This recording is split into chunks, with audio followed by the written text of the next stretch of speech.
Elin कमरे में आकर एलेक्स से जैक के आने का कारण पूछती है। एलिन के जाने के बाद एलेक्स किताब में से निकले पर्चे को पढ़ती है, जिसमें लूसीफर ने उसका नाम बार बार अत्यधिक गुस्से में लिखा हुआ था। दर्जन आकर सभी का नाम लेती है और एलेक्स से धीरे से कहती है कि उसके लिए खास गाउन बनाने के लिए कहा गया है।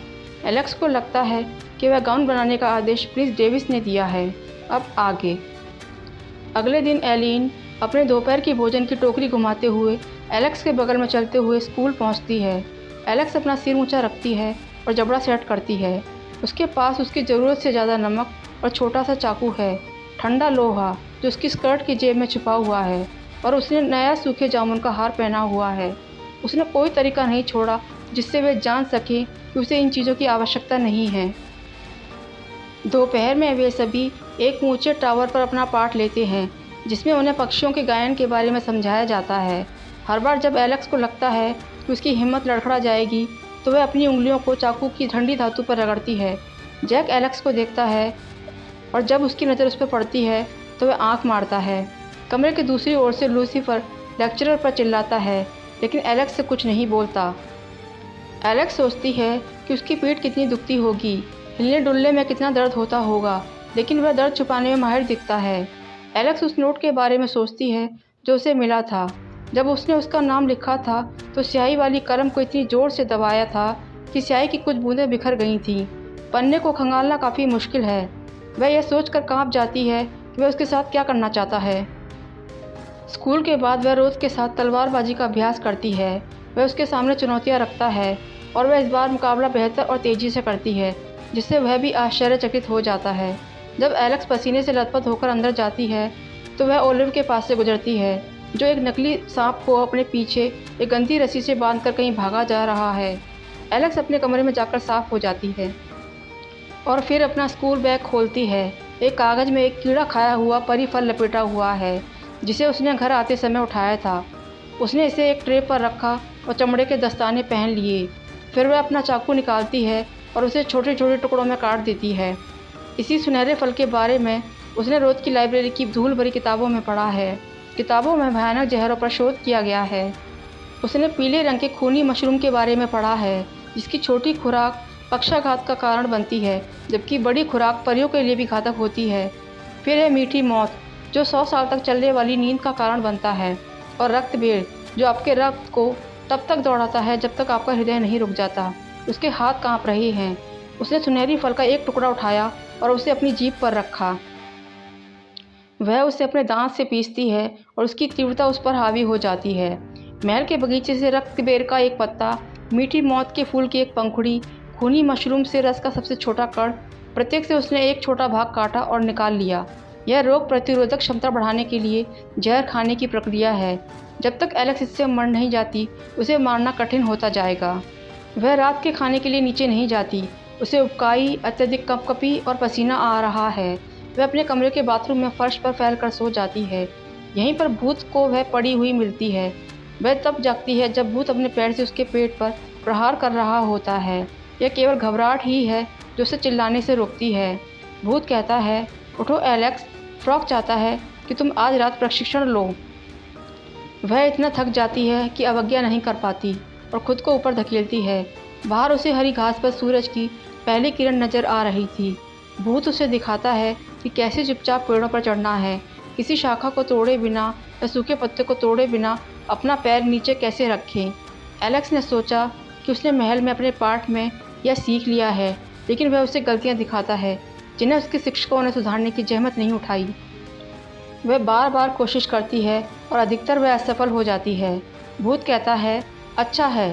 वह इतना कम बोलता है कि उसकी आवाज़ एलेक्स को चौंका देती है। उसके कानों पर सूक्ष्म नोक, हल्के भूरे बाल और भूरी आंखों के कारण वह वीरा की तुलना में अधिक आसानी से इंसान बन सकता है, और फिर भी वह उसे अनजाना लगता है। उसकी तुलना में शांत और ठंडा दोनों। सूरज लगभग उग चुका है, पत्ते सुनहरे हो रहे हैं। भूत कहता है, अपनी बहनों पर छींटाकशी करो, अभ्यास करते रहो।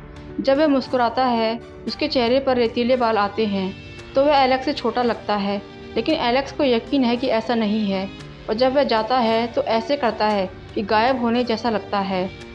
एलेक्स घर वापस जाती है और जो कुछ उसने अभी सीखा है उसका उपयोग करके सीढ़ियों पर नौकरों के सामने से चुपचाप निकल जाती है। वह इसी तरह अपने कमरे में जाती है और इस बार जब वह गिरती है तो वह ऐसे अपने बिस्तर पर करने में कामयाब होती है। फिर वह अगले दिन उठती है और सब कुछ फिर से करती है। कक्षा में जाना पहले से कहीं अधिक कठिन है। वह बीमार है। एक, उसका शरीर फलों के प्रभाव और उसके द्वारा ज़बरदस्ती दिए जा रहे जहर से लड़ रहा है। दूसरा, वह रोज के साथ प्रशिक्षण और डेविस के छाया के न्यायालय के साथ प्रशिक्षण से थक गई है। रोज उसे शूरवीर बनाने के लिए पहेलियाँ देता है और फिर हर शाम रात के खाने के बाद उससे जवाब मांगता है। फ्रॉग ने उसे आदेश दिया है कि वह दरवाज़ों की भीड़ में बिना ध्यान दिए घूमने का अभ्यास करे, बिना दिलचस्पी दिखाए सुनने का अभ्यास करे। बम उसे सिखाती है कि किसी इमारत में कमज़ोर स्थान, किसी शरीर पर दबाव बिंदु का पता कैसे लगाया जाए। भूत उसे दिखाता है कि छतों से कैसे लटकना है और दिखाई नहीं देना है। धनुष से कैसे निशाना लगाना है, उसके कांपते हाथों को कैसे स्थिर करना है। उसे जानकारी हासिल करने के लिए 2 और मिशनों पर भेजा गया है। सबसे पहले उसने महल में एक शूरवीर की मेज से कैटरीन को संबोधित एक पत्र चुराया। अगली बार वह एक परी दुल्हन के कपड़े पहनती है और एक पार्टी के दौरान प्रिंस ब्रायन की पत्नियों में से एक प्यारी तामरा के निजी कक्ष में जाती है, जहां वह एक डेस्क से एक अंगूठी लेती है। किसी भी मामले में उसे यह जानने की अनुमति नहीं है कि उसने जो चुराया है उसका क्या महत्व है। वह लूसीफर, अलीशा, डैनियल और सभी जंटरी बच्चों के साथ कक्षा में भाग लेती है जो उसके अपमान पर हंसते थे। वह उन्हें अपने पीछे हटने से संतुष्टि नहीं देती, लेकिन भयानक फल वाली घटना के बाद से अब कोई झड़प नहीं हुई है। वह अपने समय का इंतजार करती है। वह केवल यह मान सकती है कि वे भी ऐसा ही कर रहे हैं। वह मूर्ख नहीं है कि वह सोचे कि उनका एक दूसरे के साथ काम खत्म हो गया है। जैक ने अपनी छेड़खानी जारी रखी। जब वह दोपहर का भोजन करती है तो वह एलिन और उसके साथ कंबल पर लेटकर बैठता है और सूरज को डूबते हुए देखता है। कभी कभी वह उसे जंगल के रास्ते घर ले जाता है और रोज की संपत्ति के ठीक पहले देवदार के पेड़ों के पास रुककर उसे चूमता है। वह केवल यही आशा करती है कि उसे उसके होठों पर जहर की कड़वाहट का स्वाद न चखना पड़े। उसे समझ नहीं आता वह उसे क्यों पसंद करता है, लेकिन पसंद किया जाना रोमांचक है। ऐसा लगता है कि एलिन को भी यह समझ नहीं आ रहा है। वह जैक को संदेह की दृष्टि से देखती है। शायद वह अपने रहस्यमय प्रेमी को लेकर चिंतित है, या उचित ही है कि वह उसके मामले में भी उतनी ही चिंतित दिखती है। जब वह कक्षा के लिए उनके साथ शामिल हुई थी तो उसने अलीशा को एक बार जैक से पूछते हुए सुना, क्या तुम मज़े ले रहे हो? क्योंकि तुम उसके साथ जो कर रहे हो उसके लिए लूसीफर तुम्हें कभी माफ़ नहीं करेगा। वह उसका उत्तर सुने बिना वहाँ से गुजरने में असमर्थ है। वह रुकती है, लेकिन जैक हंसकर केवल कहता है, क्या वह इस बात से अधिक क्रोधित है कि तुमने उसके स्थान पर मुझे चुना, या मैंने तुम्हारे स्थान पर एक मानव व्यक्ति को चुना? एलेक्स चौंक गई। उसे यकीन नहीं हो रहा कि उसने उसे सही सुना है। अलीशा उत्तर देने ही वाली होती है कि तभी उसकी नज़र एलेक्स पर पड़ गई। उसका मुंह सिकुड़ जाता है। वह कहती है, छोटी चूहिया, इस मीठी जुबान वाले पर भरोसा मत करना।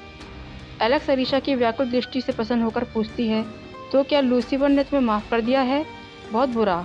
मैंने सुना है कि एक राजकुमार का उपकार वास्तव में बहुत बड़ी बात है। वह मांग करती है, मुझे राजकुमारों से क्या प्रयोजन है? मेरी माँ एक रानी है। एलेक्स उसकी माँ रानी लिलियन के बारे में बहुत कुछ कह सकती है, जो कि जहर देने की योजना बना रही है, लेकिन वह अपनी जीभ काटती है। वह बस उस ओर जाती है जहाँ आइलीन बैठी है। उसके चेहरे पर एक छोटी संतुष्ट मुस्कान है। कई सप्ताह बीत जाते हैं। राज्याभिषेक होने में मात्र कुछ ही दिन दूर रह जाते हैं। वह इतनी थक गई है कि जब भी वह अपना सिर नीचे करती है तो उसे नींद आ जाती है। यहाँ तक कि वह पतंगे को बुलाने के प्रदर्शन के दौरान टावर में सो भी जाती है।